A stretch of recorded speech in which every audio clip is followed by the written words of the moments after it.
when doing a DN10 ball valve change on your bypass, simply disconnect the whole bypass from your system. Most people have a quick connect and a plug on here.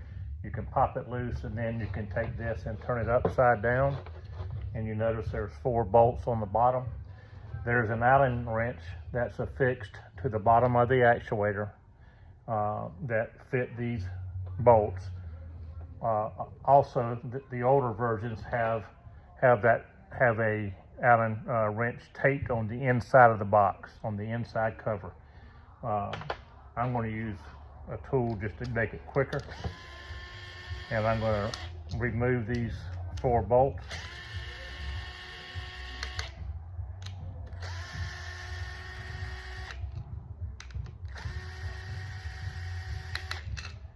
And once they're loose and ready to come out, I just pull them out and just leave the bolts in and just put it down. And then you have to separate the actuator body assembly from the DN10. And it's just a matter of taking it and turning it a little bit and pulling apart, okay?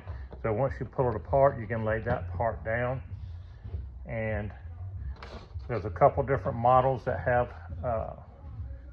some have a keyway that's a rectangle stainless keyway, or stem sleeve. That's the drive mechanism for the FlowPro. Some look like this, some are star shaped, and some are either plastic and stainless rod. So there's 3 different types that we use. In any event, you'll need to take this piece off. In some models it stays in. We have it made differently, but we've gone back to where you physically have to take it off and save it. Next, you would just loosen your bypass hose and unscrew this, and then you can take this off of here, put a new ball valve on, put this part on, and then you're about ready to go again. The biggest key is, and it doesn't matter if you're in rinse mode or mix mode. I typically do mine in mix mode, so I made sure that the actuator was in the mix mode, and then when I put the new ball valve on, I make sure the stem threads are lined up with these 2 ears here. So that means the ball valve is closed. You can look through it and see that it's blocked and you can't see it.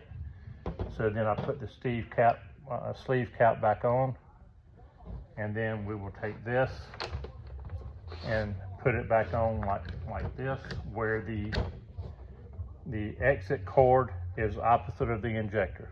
So I want the exit cable opposite the injector, and then I'll turn it back upside down and screw this back on.